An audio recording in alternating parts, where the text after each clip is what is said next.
This is a Film Stories original podcast. Love this podcast? Support this show through the Acast supporter feature. It's up to you how much you give, and there's no regular commitment. Just hit the link in the show description to support now. Explaining football to the friend who's just there for the nachos? Hard. Tailgating from home like a pro with snacks and drinks everyone will love? An easy win. And with Instacart helping deliver the snack time MVPs to your door, you're ready for the game in as fast as 30 minutes. So you never miss a play or lose your seat on the couch or have to go head-to-head for the last chicken wing. Shop game day faves on Instacart and enjoy $0 delivery fees on your first 3 grocery orders. Offer valid for a limited time. Other fees and terms apply. My dad works in B2B marketing. He came by my school for career day and said he was a big ROAS man. Then he told everyone how much he loved calculating his return on ad spend. My friends still laugh at me to this day. Not everyone gets B2B, but with LinkedIn, you'll be able to reach people who do. Get a $100 credit on your next ad campaign. Go to linkedin.com/results to claim your credit. That's linkedin.com/results. Terms and conditions apply. LinkedIn, the place to be, to be. It took a lifetime to find the person you want to marry. Finding the perfect engagement ring is a lot easier. At BlueNile.com, you can find or design the ring you've always dreamed of with help from Blue Nile's jewelry experts who are on hand 24/7 to answer questions, and the ease and convenience of shopping online. For a limited time, get $50 off your purchase of $500 or more with code LISTEN at BlueNile.com. That's $50 off with code LISTEN at BlueNile.com.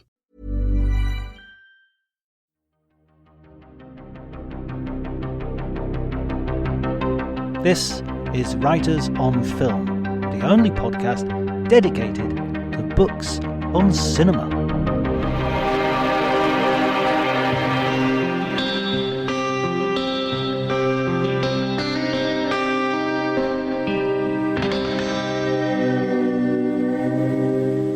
Hello everybody and welcome to Writers on Film. My name is John Bleasdale. I am a writer and film critic, and today it is my honour and pleasure to talk to Jeanine Basinger. She is a preeminent American film historian who has written tons of books, including The Star Machine, Silent Stars, A Study of Anthony Mann, It's a Wonderful Life, a book about Frank Capra classic. And recently she co-authored a book with a friend of the podcast, Sam Wasson, Hollywood and Oral History.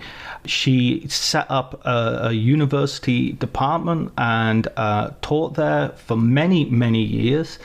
And she has just talked to everybody, knows everybody, and it's really fascinating, a real privilege to talk to her. As you can tell, I'm not going to say any more, I'll tell you the truth, because the conversation is so good. This is one of the best episodes of Writers on Film that I have had the pleasure. This is why I do it. This is why I do it. To have conversations with people like Jeanine, people like my other guests. It's an education for me. And I hope it will be a pleasure and an education for you as well. Forget everything else. Let's listen to that conversation.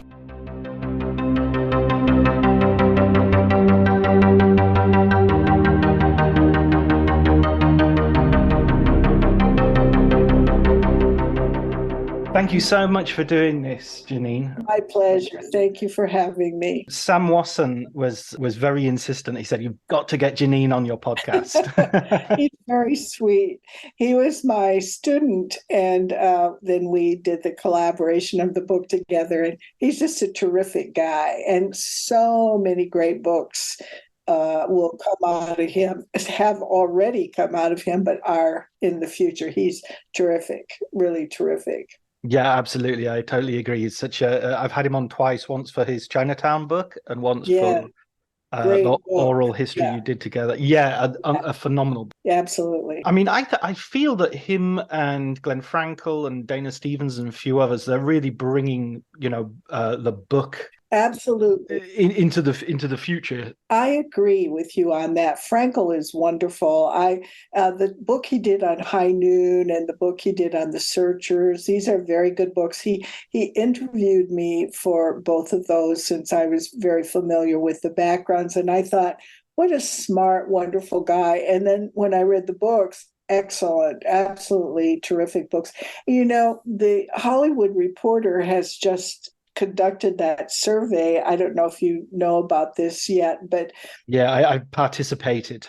did you? Yeah. Great. I did too. I did too. Sam did. Leonard Maltin did. Alexander Payne did. I've sort of been. I wonder when they're going to tell us what they are. Yeah, I mean, I even think the fact that they're doing that they're doing an all-time best film book sort of poll is such a great indication of how popular film books are. Absolutely, and elevating it all. To have a book like Chinatown, you know, we just didn't have books like that for many years. It was mostly sort of gossipy biographies Mm. of stars or somewhat inaccurate, oversimplified histories, repeating erroneous cliches like the jazz singers, the first sound film, that kind of thing. Now I think it's getting serious and people are bringing a really exciting personal point of view. Primary documents are available, which they didn't used to be at all. And now people can examine, you know, that. And most of the people now are dead, so you can't interview them. Tragic as that is, it does free you from the anecdotal history that is largely self-serving by people. So, you know, we're going in a good direction here, I think. Yeah, and also sort of the respect that you have to sort of take everyone very, very carefully. And once, I'm not sure who, if it was Philip Roth or Norman Mailer who said, you know, when a writer enters a family, they have to die. Yeah, It's a similar thing. What you have to get definitely. over other people's sensitivities to write the facts. Yes, and it's hard. I mean, it can be difficult. You know, I'm of an age that I was around for so many of the responses to films Mm. or the opinions people had, or I worked in a movie theater forever. And as an usher, I said it's the only job I was never promoted from because I never wanted to be promoted because I always wanted to watch the movie and watch it over and over and see how audiences responded. And I learned so much from that process. And so often people claim nobody liked this movie, and I'm like, what? Wait, this isn't right. Or you know, Mm. it's interesting. The older you get, the more dubious history seems to you because what you remember from your own life doesn't match what people are saying about an era you were alive in or defining it. For instance, I grew up in a small town in South Dakota in the 1950s, going to high school and college. The definition of the role of women and the attitude toward women that is given out generally for that era bears no relationship to my experience. And I'm Mm. thinking, well, did I grow up in the Twilight Zone? I mean, what's the deal here? Women worked. My mother worked full-time job. Women were necessary to the ongoing running of the community. And it's just odd, you know. That's an aside probably, but you know. No, I mean, I remember my mum working. I always wonder if it's a class thing as well, that people watch Mad Men and think, oh, the women are all have housewives. And you're going, well, if you're middle class, yes, but if you're working class, everyone works. You know, there's no, even the kids work. You were needed for the family coffers. And but you know, it's in America, we like to pretend we don't have a class issue. You know, all you have to do is look at a movie like Mildred Pierce and you know, wait, we do have a class issue, but we always kind of deny it. But women of means also worked in my community. It's Mm. just interesting to me. We need more oral histories and we need more personal accounts from people in different situations in different eras to sort of learn what was it really like for an individual And to have those recorded, I think is very important. Can I ask, because you include the usher experience of being an usher in a cinema in The Star Machine, which I've recently Yes. read in preparation for this interview, and it's a Yes. wonderful book. Thank you. Oh, it's just an absolute joy. I was stopping and laughing and underlining things and quoting people. Thank you. Thank you so much. But nowadays we talk about the theatrical experience, and that people are often complaining about the quality of the theatrical experience in these days. What was the theatrical experience in the 1950s? Were crowds, were the theater goers well behaved, or was it a mix, or what was it like? It was a beautiful experience in my lifetime. I'm very old. I was born in 1936. I was a hardcore moviegoer by the age of 3. I could put my little seat down in a chair and sit there no matter what.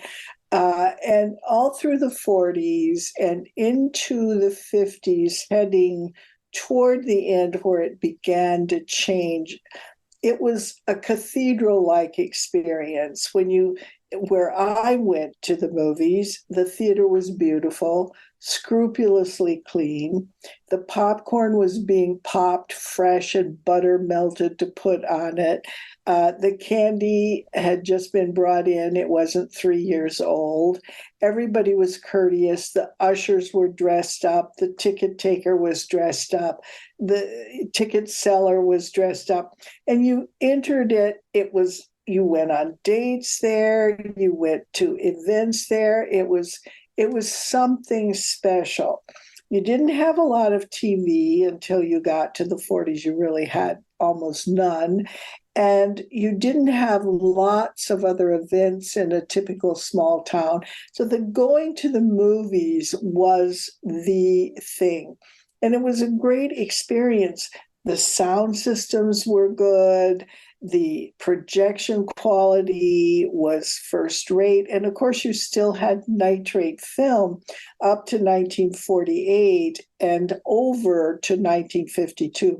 They stopped using nitrate in 48, but they had nitrate in stock and were allowed to use it. So you had nitrate going about over to 52. And when you saw the movie on the screen in nitrate in this soft seat and this clean, quiet environment, you looked up and it was like you could take your hand and just run it down that screen, that silver screen, and you would have a pile of glittering, silver in your hand. Mm-hmm. It was great. And people were respectful, except, of course, when they weren't. Mostly they were respectful. They took the movie on its own terms. They let themselves be absorbed in it. That's the great glory of the American cinema of that period. It absorbed the viewer into its universe. But sometimes people were, rowdy.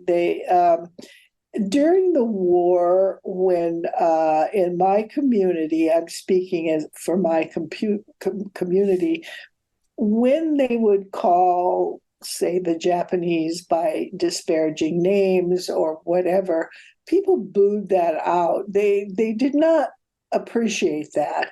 And they began to be more participatory, other than the natural laughing or crying or screaming that you get in movies, sort of toward the end of the 40s and into the 50s. I remember very much the screening of Battleground in my hometown, which was the first major all-out combat film following the war. Nobody needed it in 1946, 47, 48, but 49 into 50, they brought Battleground. The audience was full of people who'd lived through the war, full of GIs who had returned, and they responded to that movie with a visceral feeling. And in the end, they cheered it. And I'd never really seen that before. I'd seen applause. I'd seen a lot of pleasure. I'd seen all kinds of, but never standing up on their feet and applauding, because the GIs in the audience felt this was a film that was talking about what it was like to be at the Battle of Bologna. And so, that was interesting to me. I spent a lot of time studying audiences. Well, I had to look at the same film multiple times and you get bored. So I'd walk down the aisle and go through the curtains at the exit and peek out to watch them. And you can see people reacting. And what's interesting is they would go, they were like an orchestra being conducted by the film.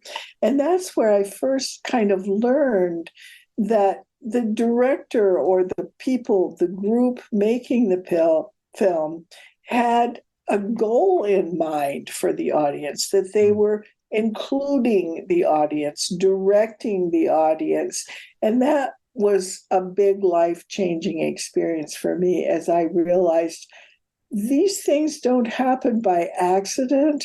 There's a plan, and the audience is seen by them as part of the thing they're creating. And that was very interesting. And the audience, as they're reacting to these films and participating in these films, they're also living with a different kind of film than what we have today, and a different kind of stardom. I mean, the Star Machine. I mean, we'll talk about other works as well, but the Star Machine is very much about that studio system of creating a certain type of star. Yes, the people talk Hollywood as if it has always been the same thing and will always be the same thing.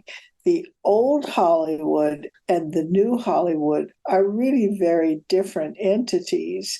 And the old Hollywood was very star-driven and built around stars and their personas they created for them, and the audience's love and attachment to a star. So they turned out a lot of star movies. And that was a genre unto itself, the star movie, the Clark Gable movie, the Jean Harlow movie. And they put out a lot of those, 3 or 4 of those a year, and it drew audiences.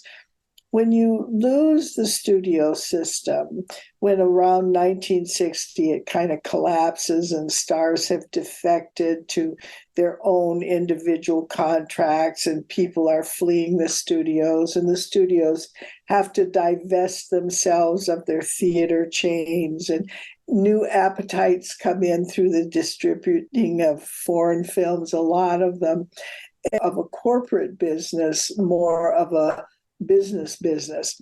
In the beginning, it was a producer business, but it evolved over to stars, and then it changed. So it's constantly changing. And as it changes, the role of the audience changes.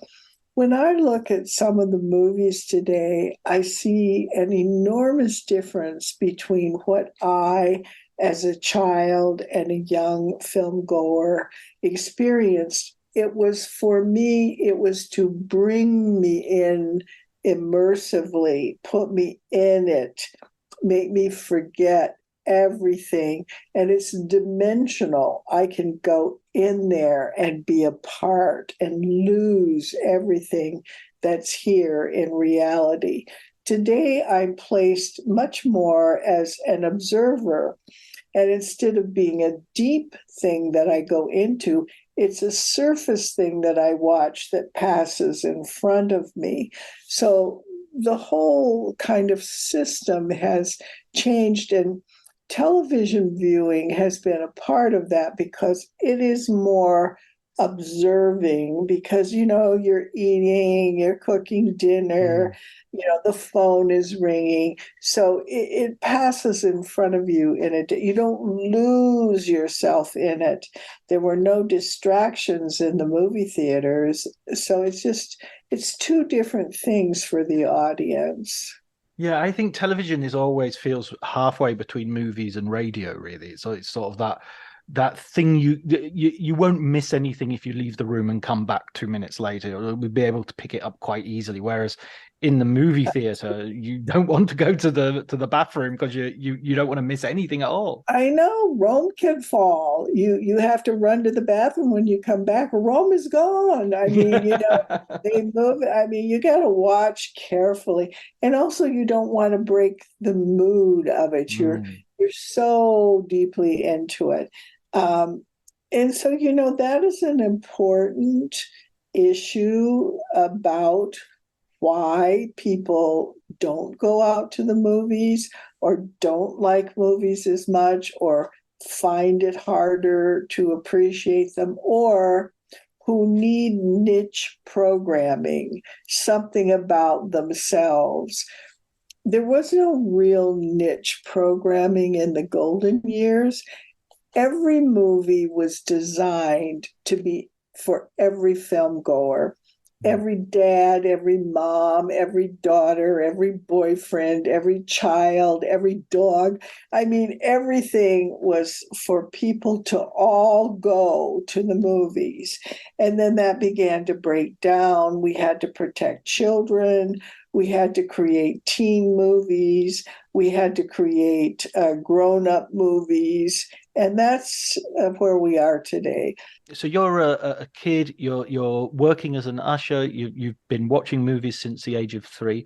When did you start thinking you're going to write about movies? When did it become part of your professional interest? Well, everything was movies for me. I loved them madly. I was a good student in school, and I wanted to be a writer. And of course, no one ever asked me to write on the movies until Orson Welles' Macbeth was brought to town for the school children to improve their knowledge of Shakespeare, and I got to write on the movies for the first time. I kept a diary, which I have, about my childhood memories of going to the movies and which I liked and why. I started writing movie reviews for the local newspaper and for the high school newspaper, but I never imagined it would be a career because, it just wasn't a career that anyone from a small town in South Dakota could access during those years.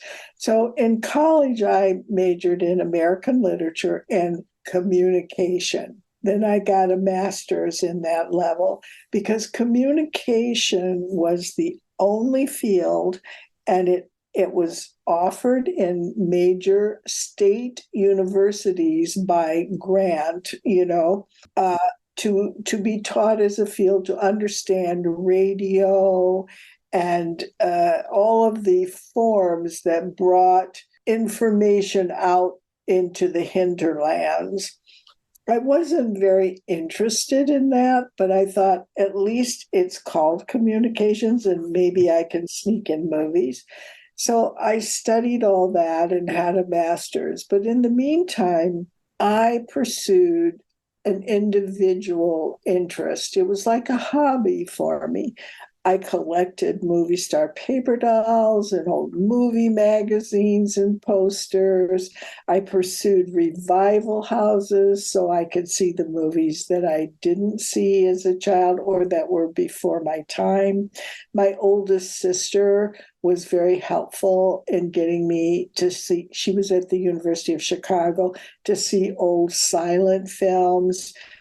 I started going to places like Eastman House and, to see old movies and learn about them. And I scoured old magazines.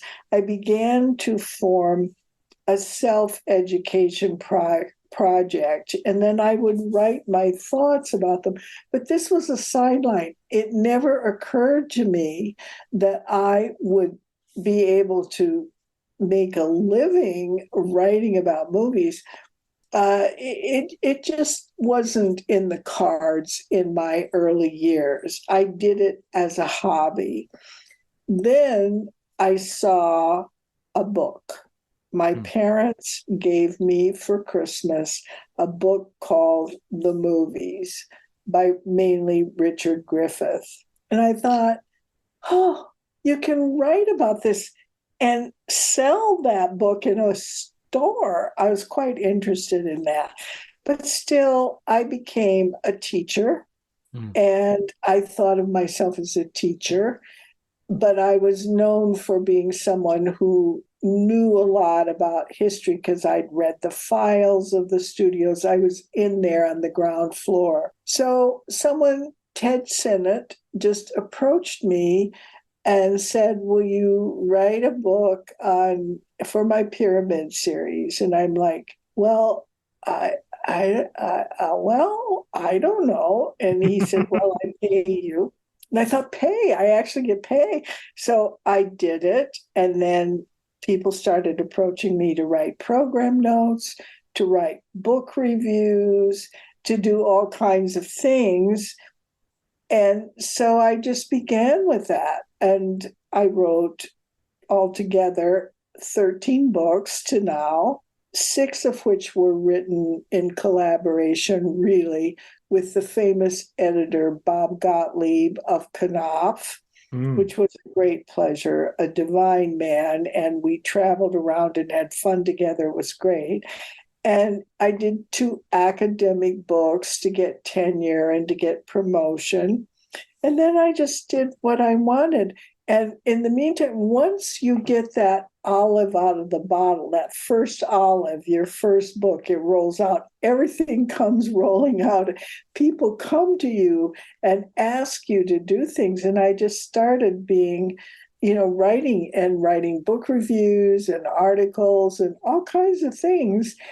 I like to write. I love to write, but I never thought of myself as a writer.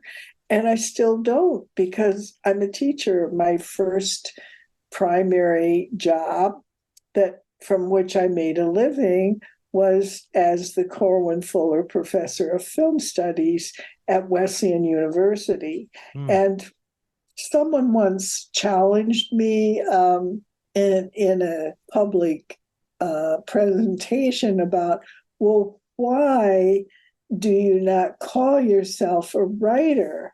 And I'm like, well, I don't know. I just never thought of it, because other people do nothing but write on film and make a living from it. I had a big job that was building and creating a film major and structure and building a big building for it. And that took most of my time, and I just kind of wrote on the side. But truly, I'd been writing a long time. My local newspaper had me write a column called Teenage Topics. Never mind, I wasn't a teenager. I was 11, but my sisters were teenagers, so I could spy on them. But it included people's responses to movies. So I don't know if this is just me meandering, or if this answers your question or No, not. it certainly does. It sounds like the degree title communication it sort of takes all of that in, the teaching, the writing, and the history. The wish to communicate that history. I'm interested as well in the fact that you're looking at this from Dakota, and you're looking at this as a child, and then you start the teaching and the writing, and you get the opportunity to go and talk to some of these people as a historian and interview them. What was that? Well, what must that have felt like? So being able to go behind the curtain, and see the Wizard of Oz, so to speak. Wonderful. I never dreamed that I would be meeting Betty Grable, much less Van Ness Pugliese or somebody, as a child. My parents were very helpful with this, taking me things to places. And I would write letters. And I suppose there's something about getting a letter from a 9-year-old on a farm in South Dakota, dear Van Ness Pugliese, that gets his attention. But I tended to write to people behind the scenes, not the stars. I figured I was too lowly and young that a star would actually answer me, but I was interested in process. I wanted to know how the movies were made and who did what and why and how did that collaboration work. And those people didn't get interviewed very often, and they were eager to tell their stories. And so I began to get a lot of understanding, and they then would pass me over to the stars. And some people were enormously helpful. And one of them was Joan Crawford. And I like to give her a shout out because, she's had to undergo such a bum thing through the Mommy Dearest. And I'm not speaking of her as a mother, but as a movie star, she cared very much about the business, about her career, about movies, which she called pictures. And she was so helpful in opening doors and explaining to me how things worked. And then once you become friends with a man like Frank Capra, very, very smart, very clear about things, explaining relationships and how things work. When I look back on it, how lucky was I? And it was all such an accident of just kind of like a hobby. And I was very fortunate. And of course, because I had looked at so many films and studied them and seen them multiple times, I could ask questions that they were interested in answering. And then I just started writing. It's one of those things that sometimes someone is born, I will be a writer on film. And then they do it. I was kind of like, I will be at every movie that comes to town. And that was kind of the range of my plan, except that I loved the things so much that I started saving. And when I was working in the movie theater, I would learn to save the posters or, it's just, I don't know, it's just kind of like a happy accident, really. Yeah. I love the quote that you have when you interview Joan Crawford and you ask her about people being late. And she goes, well, I don't understand. What do you mean? Well, what if someone is late to the set or somebody, it's like, it's never happened. Why would that happen? Why would someone be late? That never happens. And it's just such a beautiful moment. It is. And of course, she was never late and most people weren't. One of the things I always tried to get across to my students about the past and also about the future, if they're going into the business, you're not going to be late. You're not going to have excuses. You're not going to say, oh, I forgot to bring that prop. The business is tough and it runs on money being spent and it's got to function the way it needs to function. You have to be on time. You have to have done everything you were asked to do and more. And if they ask you to go do a laundry run for them, you got to do it. And I think that's hard for young people today. It seems I get complaints from professionals who about this all the time, that students aren't willing to start at the bottom. They aren't willing to do all the little things you have to do. And they don't respect the absolutely rigid hierarchy of work. They have fun making movies, but they don't cut corners. It just costs too much money. It just costs too much money. Yeah, you learn your lines, you hit your marks, you try not to bump into the furniture. Absolutely correct. Who was the person that you interviewed? I mean, you've interviewed so many people from so many different worlds and so many different eras of cinema. Who would you put as your sort of your most sort of gobsmacking moment? Well, there's several. I kind of divide things like this into my personal emotional memories of movies and my approach to it intellectually and historically. For me, when I was a little girl, the biggest number one female star was Betty Grable. Meeting Betty Grable and becoming friends with her was a thrill for me. And she was just a darling person, fun, funny, unpretentious, and wonderful. So that's a category. For the other kind of who did I learn the most from and what was the most significant, it would be Frank Capra as a director. We became very, very close, he and his wife and my husband and I. And he asked me to become the curator of his materials, his life's work, which I did. So that, and he was an open, fair, honest man. And I learned so much from him about filmmaking and about everything. Number one. Number two would be Joan Crawford. She talked to you about what it was like from a star's position, and she was brutally honest. And, she didn't give the star answer. And that surprised me and was very, very useful. And in the modern era, I would say, having had the privilege of being on Clint Eastwood's sets and observing him work for days at a time was very, very illuminating.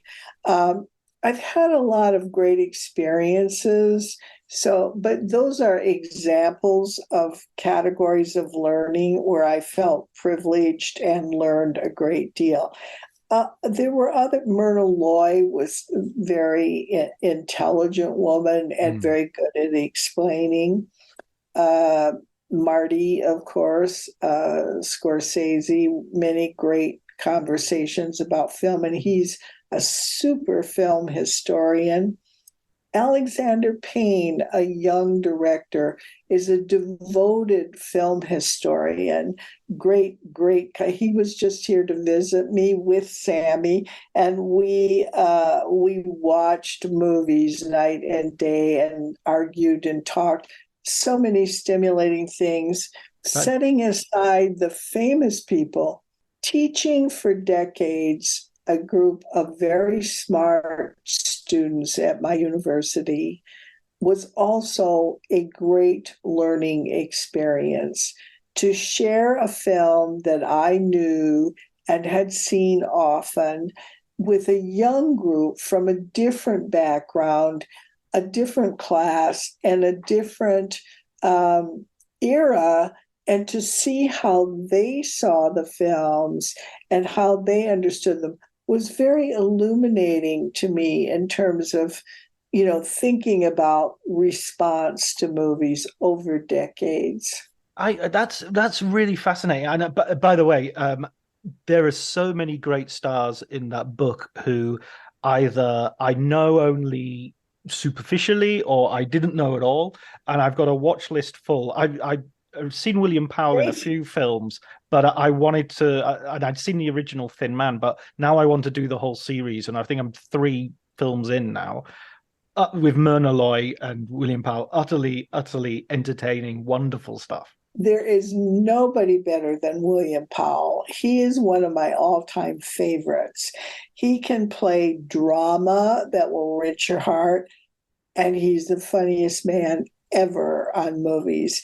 And the two of them, that chemistry between them is so perfect. There will be no disappointments really for you in viewing those movies. They're just fun.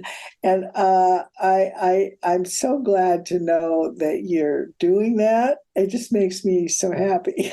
Yeah, I mean, I love film history. I love these old films. I love the fact that they're increasingly available via, YouTube or via DVD reissues of physical media, or even some channels like Turner Classic Movies. Isn't that a piece of luck? Now, when I was a little girl and I saw film, I prayed to be able to see it twice, which was considered frivolous, wasteful. You went once and that was it, and then it left town, and you were never to see it again. A few films were re-released, especially during the war when they had a shortage of nitrate footage and especially any color footage. And so they re-released to fill the huge demand that the American public had during the war for movies.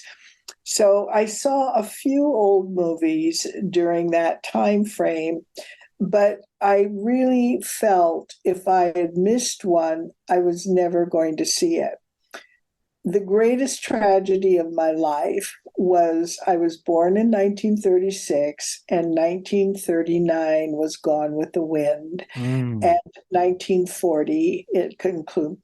And it was 4 hours long, and I was 4 years old, or 3 years old, and my family setting out in the car to drive. We lived back in the hills to a town that would show the movie, felt that I must stay home with my grandparents.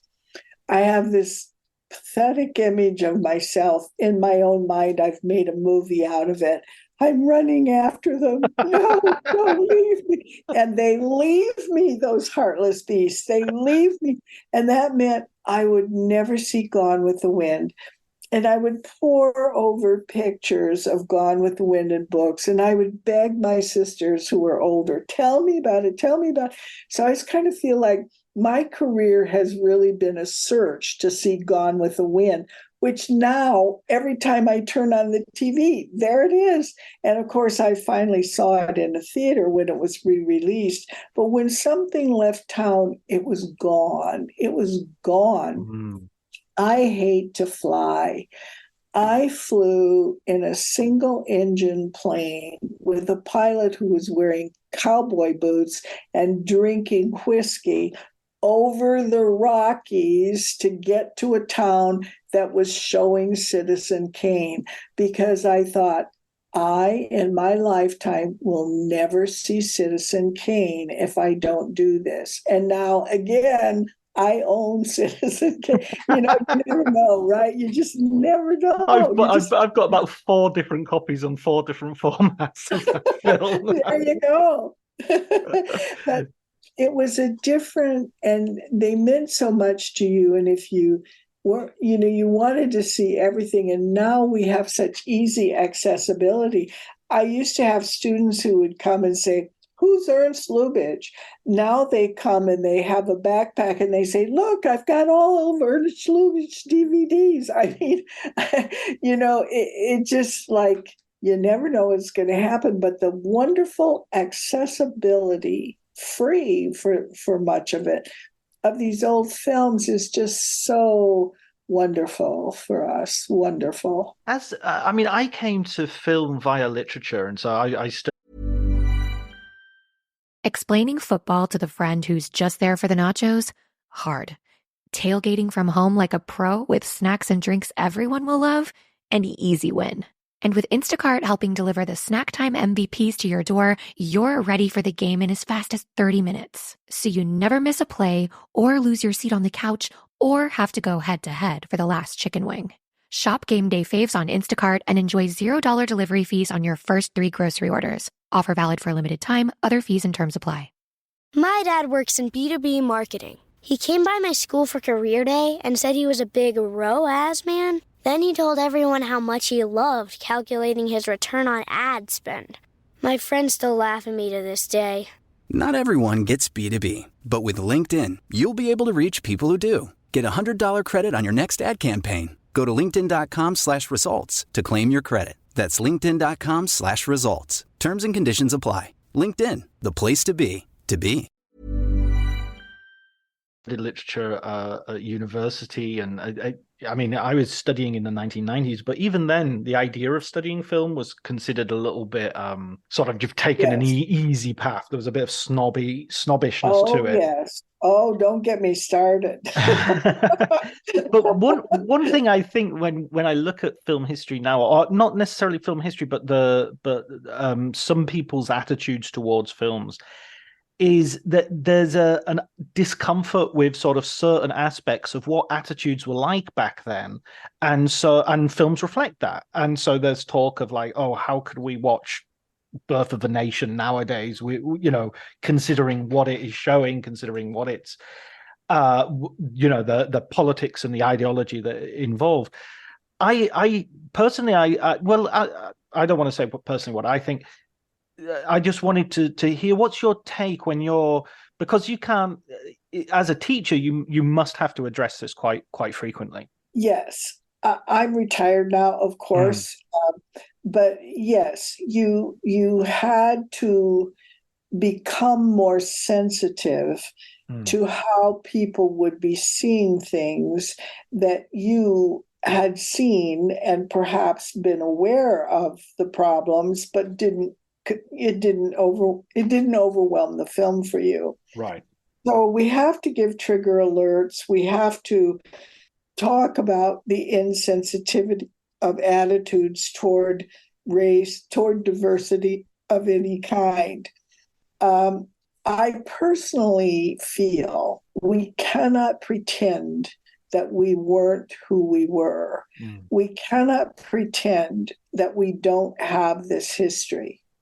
Some people deny the Holocaust, and we need to look at the photos. We need to look at the documents. We need to look at the truth in order to know who we can be, how horrible we can be, or to remind ourselves there's unfairness, there's inequality, there's evil in the world. I think we need to look at the films as they were, not endorse them, but the attitudes, but learn that those attitudes were there. And film is one of our most dynamic and important teaching tools in this regard. It's one thing to read on a page in the book, it was bad and it was unfair, and that's powerful.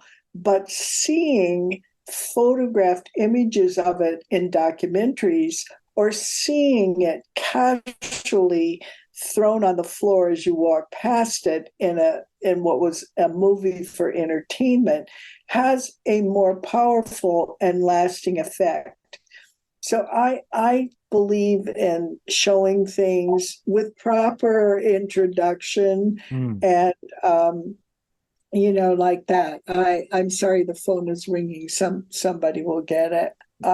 So I just think we have to do that. And also, I'm a sort of a historical purist. I mean, are we going to lie to ourselves? Are we going to rewrite our history? Are we going to deny truth? I mean, how is this going to be a good idea? Don't you agree, really? I mean, I don't know. Oh, absolutely. I used to have a professor called Mr. Brian Nellist, and he used to say, John, life is wider than argument. And I think that's true of art as well. Art is wider than argument. We can argue about stuff and say things like, well, I saw it in your book and the way you're dealing with this classic cinema. You can say, oh, this is so sexist. These women, always have to go back to the home. But you don't remember them as being back in the home. You remember Betty Davis and Joan Crawford and all the rest of it as being powerful, transgressive figures, no matter what the happy ending might resolve. So even the films themselves, which apparently do a very simple ideological thing, in reality do something much more complicated. I really agree. And I love that wider than argument. I wrote it down. That's fabulous. A great quote. And I'm glad you shared it.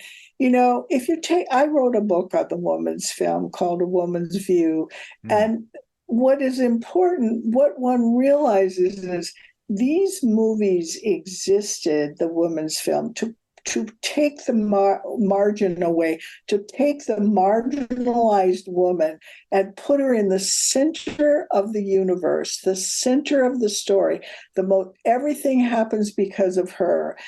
And because the women can't, there's no story if she sits around the house baking pie. You have a wide history in America of women flying airplanes, editing magazines, performing high-level surgery, even being the president. I mean, and what you see is that if you're a little girl, as I was, and you go to those movies and you see women dominating and doing things and out in the world, that's your idea of what adult life is going to be. And those movies help to make the changes that we have today.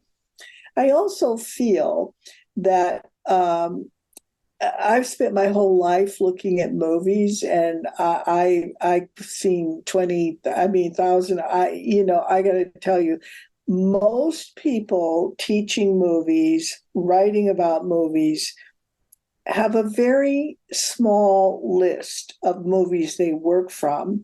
And they're movies like Citizen Kane and The Searchers, wonderful movies, but that's what they work with. But, how about going out and seeing Mandalay with Kay Francis, directed by Michael Curtiz? You know what? You're going to learn a lot about the attitude of women in the movies.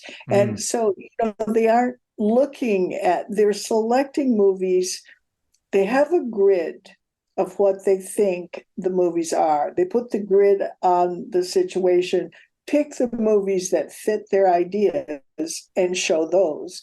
They don't show movies like women repressed in old movies. They don't show movies where women aren't repressed or aren't oppressed or who are running the show and continue to run it all the way through the movie. We need a wider range of knowledge of what was actually out there. I saw movies as a child, a little girl, that inspired me to be independent and to follow what I wanted to do. These movies don't tell you not to get married. They just act like marriage is that thing you're going to do. And then what else are you going to do?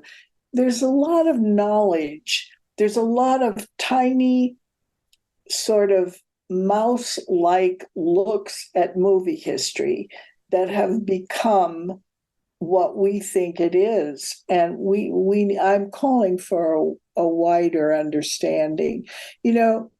People like the big stars, the women like Crawford, like Bette Davis, like Olivia de Havilland that I talked to, they have a very strong portrait of where they were restricted and where they weren't and how they handled it.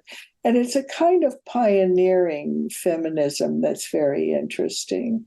Yeah, absolutely. I mean, I remember, I love Casablanca, as I think it's a very controversial choice of mine, but I stick by it. It's a great movie. Good for you. Good for you. No, I'm joking. It's not controversial at all. It's the most middle-brow idea. Well, no, but it is in some circles because people say that old thing, I mean, they just do that. They want to be different and, beautiful movie representing the best of the studio system in every way. Absolutely. And I love Michael Curtiz and I love Mildred Pierce and all those other. And then I watched the Santa Fe Trail and I thought, oh no, this defeats my thesis of look at this amazingly inclusive, wonderful sort of director who's made this film of Casablanca with all these immigrants. And then Santa Fe Trail is like, oh, it's a horrible sort of revisionist, the Civil War was a bad thing because the blacks were being looked after as slaves. I mean, it's happening again in Florida now, I suppose, but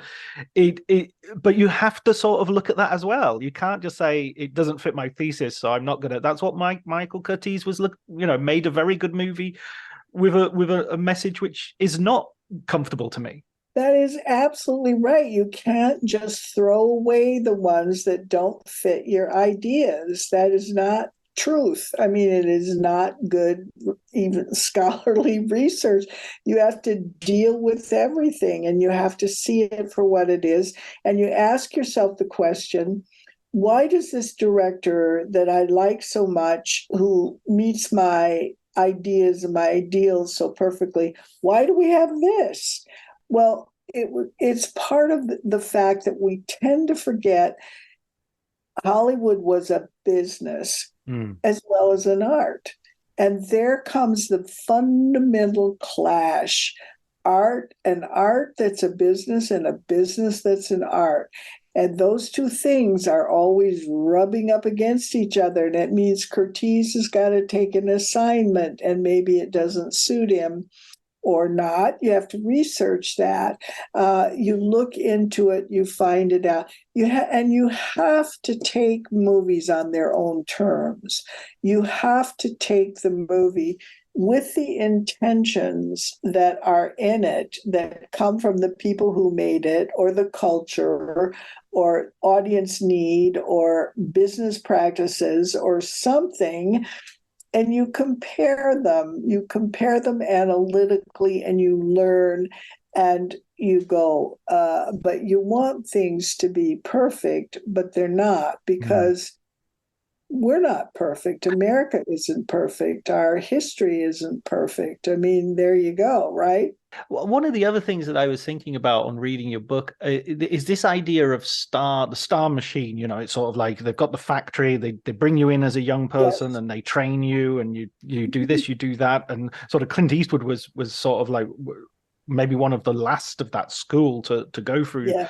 a part of that Yes. process. But then, if everybody arrives in the same way, in to some degree, they all leave differently, and there's such a weird range of how people leave. Some sort of go have huge long careers. Some, one of your stars has this wonderful thing where she just goes, you know what, I've had enough, and she goes and lives in France. And it's just like, and then you Wonderful. describe what hard work it was to be a star, and so how rational that idea was of just going, I'm tired of getting up at 6 o'clock in the morning and getting to bed at 3 o'clock at night. Yeah, and being told what to wear, being told who you could marry, being told you can't have a child now, being told, I mean, it's tricky. And well, it's a human thing. Some people wanted to be stars and would die for it, like Betty Davis. Some people did not want to be stars, dutifully carried it out and found, wait, I don't want this, like Deanna Durbin that you referred to. Some crumbled under the pressures, like a Marilyn Monroe or a Judy Garland, although her problems predated even her becoming a star. But you have different stories, and people respond to the machine in different ways. And of course, the business made mistakes. They picked people they thought could be stars, and the public didn't take to them. Some took a long time to develop, and others a short time. But there was never any success without hard work, sacrifice of time with loved ones, willingness to become the person or the persona that the studio could sell, cooperating with a very ferocious and demanding business system.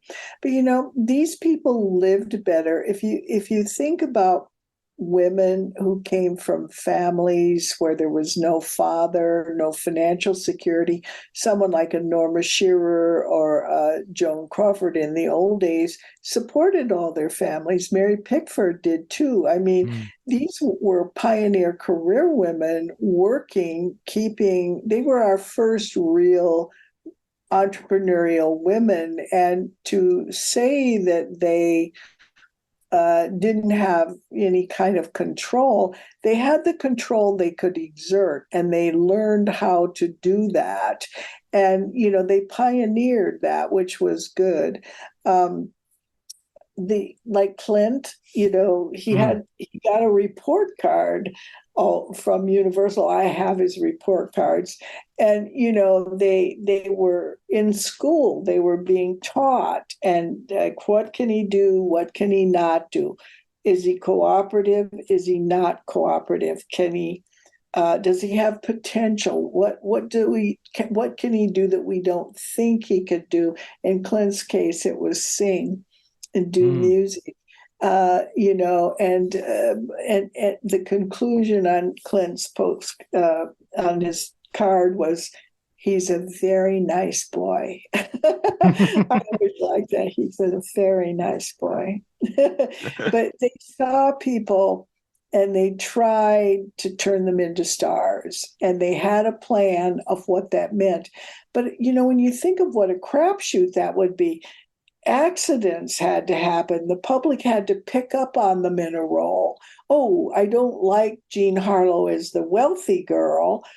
I like Jean Harlow as the tramp. The business didn't know at first because she was actually from a fairly well-to-do family and had been educated, and she was beautiful. But then they find out, no, she's better as a tramp in like Red Dust, a tough kind of babe. They had to learn those things, and they spent a lot of money, but they had the machine. They could put them in movies and learn what the audience liked and didn't like. They could find out things and sell it. It was a really difficult process, and they made a lot of mistakes, but they learned. And when they hit the jackpot, then they were making a lot of money off those people. I love the Andy Hardy movies as well, in the sense that they could use those as tryouts. You can, just give him a couple of co-stars and see if they work out. The stars could carry the beginner and protect the property that the studio had created. It was a very efficient machine, not foolproof, but it could fix its own mistakes with a success. And they had enough people moving around in the whole deal that they could try it, and it was an experiment. No one ever realizes how experimental Hollywood is. They always thought of it as a very dull place, shot, reverse shot, nothing else. But you go back and look at all those films in the 30s, you can find 360-degree pans, you can find superimpositions, you can find elaborate structures of flashback.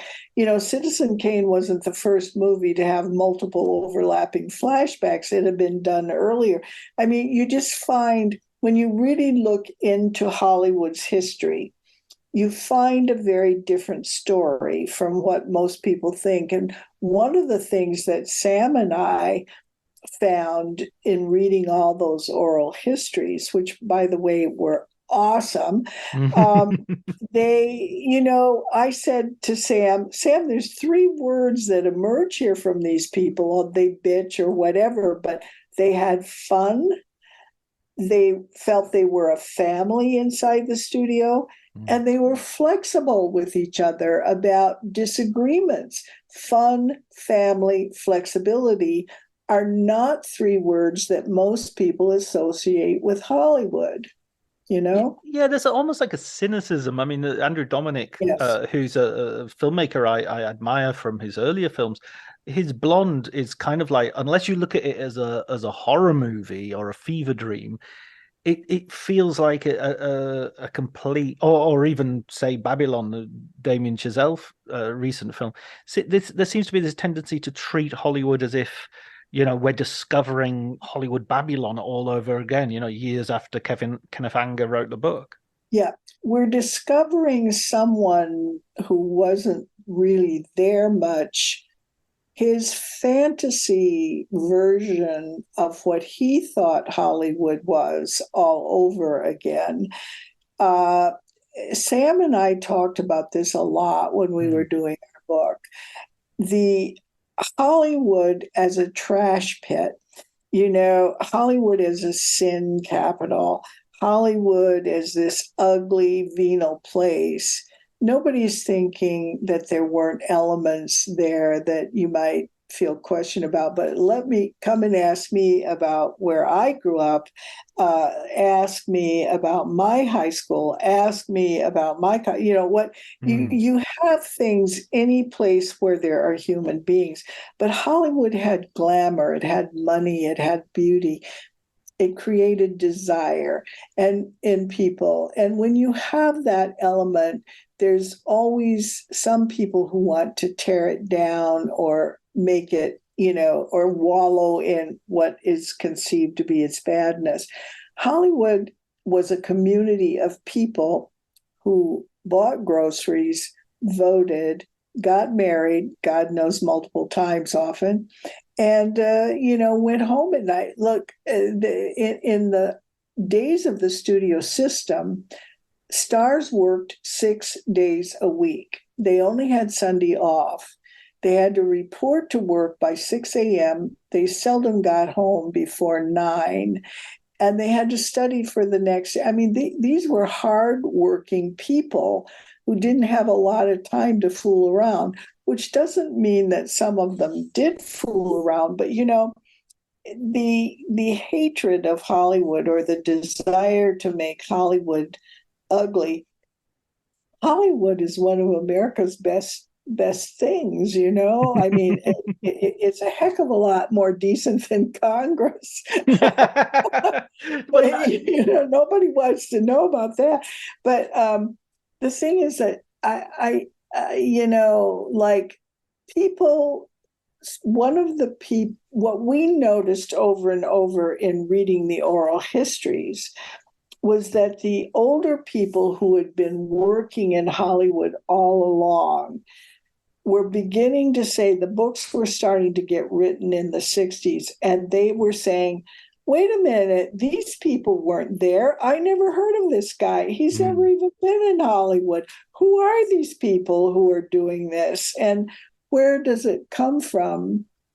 I don't know. Babylon, to me, forgive me, anybody who loved it or the people who made it. I know how hard it is to make a film. I respect that. But that was like a joke. Yeah, I there was one good scene in it, and it was Brad Pitt talking to the gossip columnist, and it was just two people in a room, and it was the only bit that was like felt honest and felt real. The rest of it just felt like shambolic spectacle to me. And do we need that? I don't know. Anyway, excuse me. No, absolutely. But final question, because I know I'm coming to the end of my time here, but I also think that there's much more continuity than, of course, the business machine, the way studios work has changed. Now we're in the middle of a strike, but then again, we had strikes at the beginning, and we had strikes that created the Oscars come from a strike. Right. And even that feeling of the star machine, I still feel if I look at someone like Tom Hanks or Robin Williams, you can see how their career sort of sputtered into beginning, and then suddenly they're at the top, and then they're at the top for 5 or 6 years, and then they're sort of consigned to another sort of category, and they don't go down, but they do a bit, How do you feel today's, because there is this argument that stars no longer exist. It's the franchise which sells the movie rather than it's James Bond people are going to see, not Daniel Craig, or it's Iron Man they're going to see, not Robert Downey Jr. Do you think stars still exist? I mean, I've got my own opinion, but I want to hear yours. Yeah, we're partly going to see Tom Cruise, in Top Gun. We don't need that franchise back zillion years later, and it's only the second film. But I do think stars exist, but I think they're not being, they don't get the opportunity to shape a persona over time that could then be sold for decades. They're going to last a shorter amount of time because there's so much for people to choose from today. And movies are so expensive. You can't, Cary Grant once made 7 movies in a single year. So you saw Cary Grant at your theater a long time, and you had a chance to fall in love with them and want to see more of them. You don't get that as much now. Where you get the coverage is in the tabloids. So in the old days, the system protected the image of the star, created it, put it out there, and protected it. And if they had a bad scandal or whatever, hushed it up, created a consistent picture and portrait. And there were movie magazines and ads with these people telling you to smoke this cigarette. And these people were in your life as part of your life. Now, if a star has clay feet, those clay feet are going to be on the cover of People magazine. They're going to be on YouTube. They're going to be all over the internet. We don't treat them the same way. They aren't our people we want to be. We might envy them, but it's whether they entertain us or not. And we get tired of them very fast. Stars exist, but we kill them faster. And they are less interesting. Perhaps this is a function of my age, but don't all the women often look alike? And there was a period of time where they were all named Meg, and I just get, and they're Amy's and Ellen's, and I just get all confused. They all seem alike to me. They aren't as distinctive. This may just be me as an old person, but stars are not protected. They aren't made into somebody who is a star. They're just kind of people, and they want to make different kinds of stuff, and some of it's good. And it can't come out as often because it takes longer to make these elaborate, expensive movies. So I do think we have stars. I'm a person who believes we'll always have stars. You might want to see somebody you don't know and they seem more believable in a small indie movie, and that's fine. But if you're going to be a movie goer, you look to see what's the genre, what's the star. And when I say genre, I don't mean franchise. When I'm going to go, when people are going to go to the movies or look at movies, we just had a whole bunch of people here for the week, and we spent the whole time watching movies. How do we do it? Let's find a screwball comedy. Well, who do you like? Well, let's find a Carol Lombard. They're always asking, or they're saying, I love Brad Pitt. Let's find a Brad Pitt movie. Let's find one of his funny ones. The moviegoer goes for genre and star today in the same way it always did. Yeah. Am I crazy? Don't they? Maybe, remember I'm older, so my habits have changed, and you need a young person to give me a rebuttal. No, I see absolutely what you mean. I think we're desperately searching for stars. I think, Yes. Everybody sees Timothée Chalamet, and we kind of almost jumping on him before he's even, he makes sort of like one great movie, and we're like, yes, he's the guy. Let's do him. And yeah, he sort of has to do his growing up afterwards, and right. And he may not have the star power that we thought because we saw him in one movie. The great thing about the old days was when we saw him and what we thought he meant, he could then be put in vehicle after vehicle after vehicle designed for him to develop that idea, to create that bond with us as that character. But actors don't want to do that anymore, and they can't do it as fast. By the way, I wouldn't miss him if he went away. Oh, well, yeah, I love him. I think he's great, and I love him. Do? I think. Take him. I'll take him. I'll take him as a star. I'll take him as a star, definitely. I'll take Brad Pitt as a star. I will too. Who else of the young people will we take? I mean, Brad Pitt's no longer young, I'm afraid. No, I was going to say, notice I've already got old people. Of the young ones, I don't know. I don't know. Who do you like? It's who would be? I mean, again, Amy Adams, but she's well, Jennifer Lawrence, but again, she's sort of. Definitely. Yeah, she's But getting Jennifer old. Lawrence is definitely, someone I want to see more of. And I completely agree. I would go to see her play Anne of Green Gables. I mean, she is a star and yeah, a very good actress. yeah.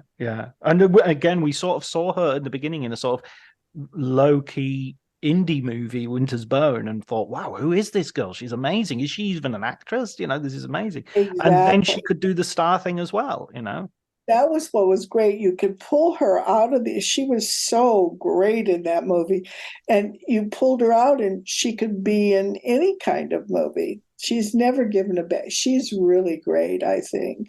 And Yeah. then, yeah, I don't know, very young ones. I mean, Tom Holland has come off the Spider-Man things, but he's done things like he did the what was it, the City of Gold or the Lost City of That's it. Zed, It which was good. yeah. I don't know, I think it's harder. There's a lot of noise surrounding it all. Mm, They sell the films to us, on explosions or rolling fireballs, or on this is an indie where two people will sit on the couch and talk.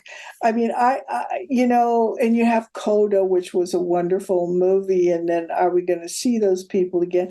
It's different now and harder to explain and define because it's not a single organized business hierarchy the way mm, it once was. mm. And someone can have a giant success and just not get another role and they just kind of disappear, or they find they don't like the business, or they go off into television, which is a different system.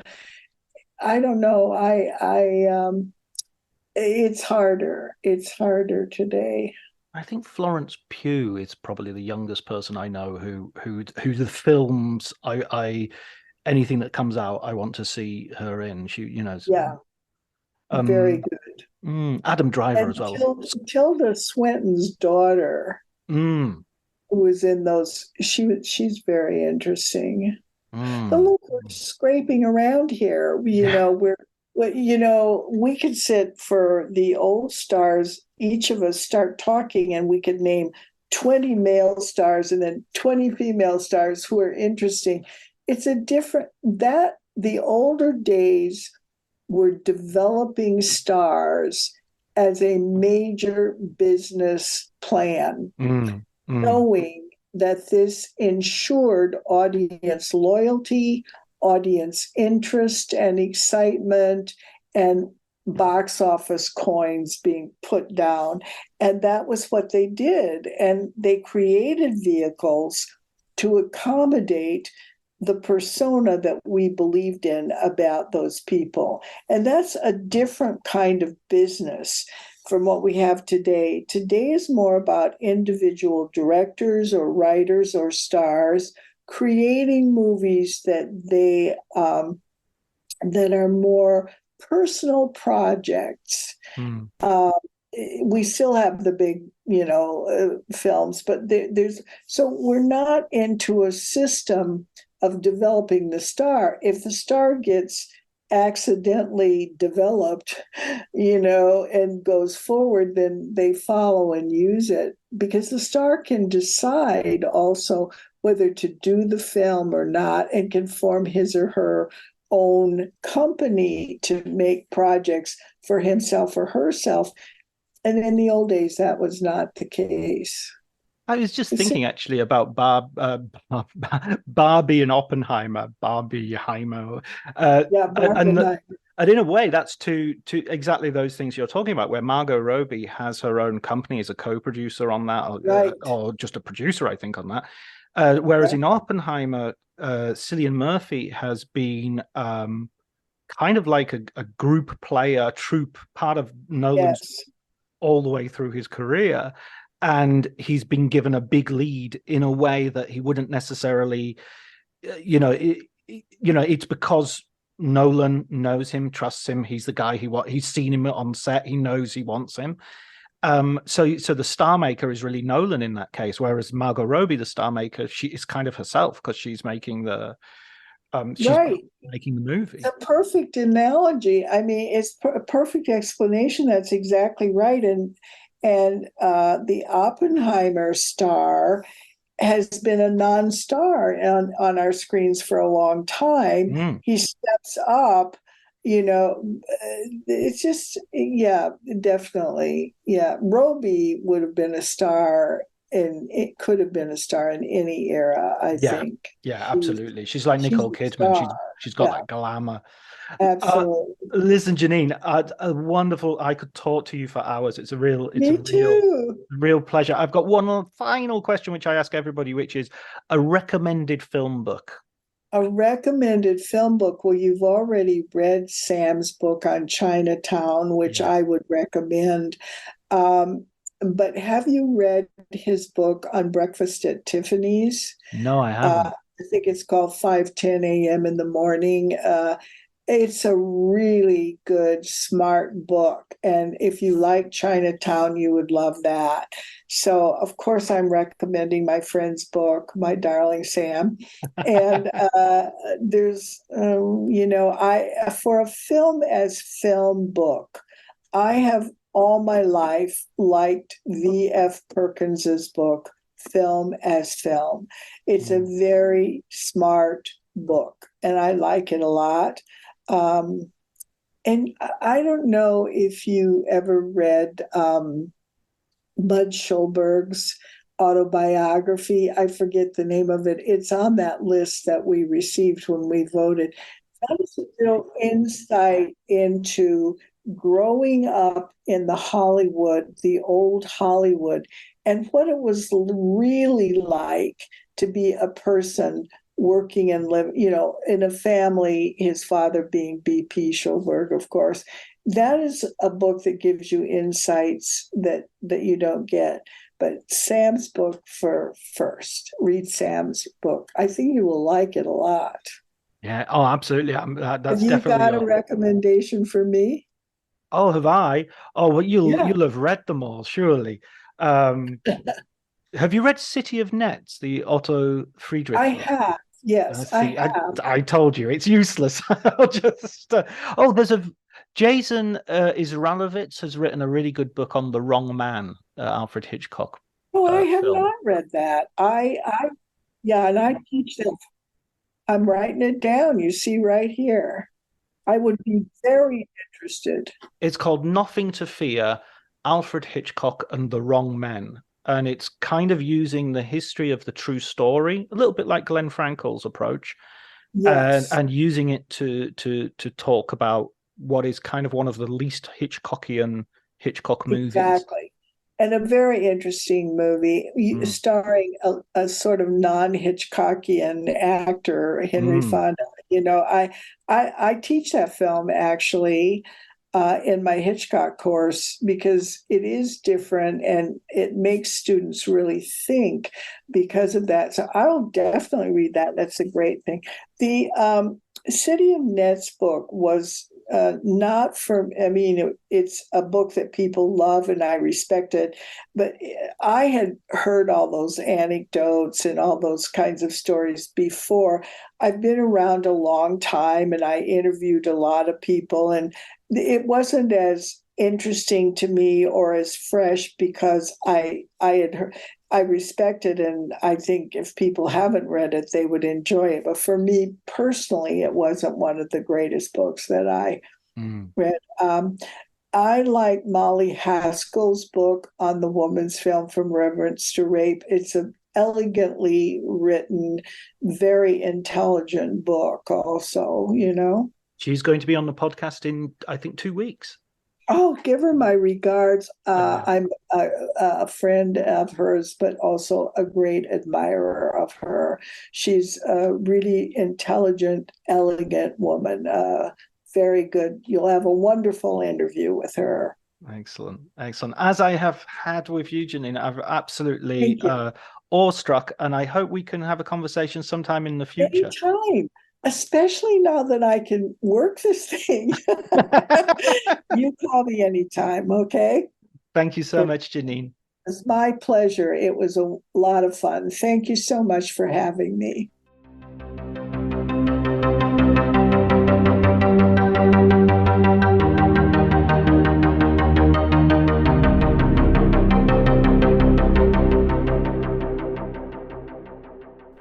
So that was my conversation with Jeanine Basinger. It was a real, I mean, I don't think I was overselling it, right? I don't think I was overselling it. Hopefully she will come back and talk about some of her other books. She's got so many. She's got, I don't know how many books, well over 10 books.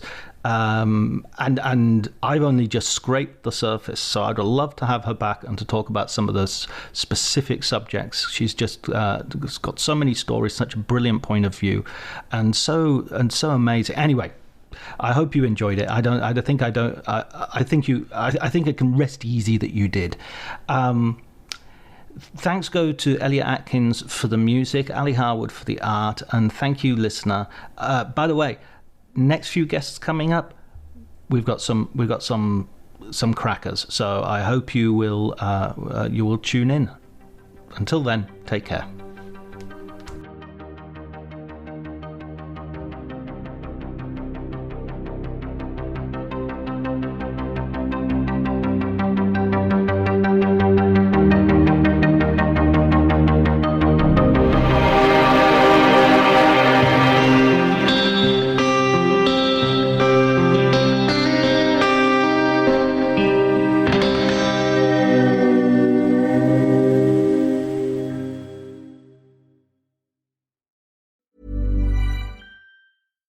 Cue the fireplace and your favorite fall movie. There's nothing better than a cozy evening at home with a glass of First Leaf wine. First Leaf is a personalized wine club that delivers right to your door. Sounds magical, right? They get to know your favorite tasting notes, which varietals you enjoy, and whether you prefer sweet or dry wines. So in every shipment, you get bottles tailored to your unique palate. Go to tryfirstleaf.com/fall to get your first 6 wines for just $44.95 with free shipping. This episode is brought to you by Progressive Insurance. Fiscally responsible, financial geniuses, monetary magicians. These are things people say about drivers who switch their car insurance to Progressive and save hundreds. Visit Progressive.com to see if you could save. Progressive Casualty Insurance Company and Affiliates. Potential savings will vary, not available in all states or situations. My dad works in B2B marketing. He came by my school for career day and said he was a big ROAS man. Then he told everyone how much he loved calculating his return on ad spend. My friends still laugh at me to this day. Not everyone gets B2B, but with LinkedIn, you'll be able to reach people who do. Get $100 credit on your next ad campaign. Go to linkedin.com/results to claim your credit. That's linkedin.com/results. Terms and conditions apply. LinkedIn, the place to be, to be.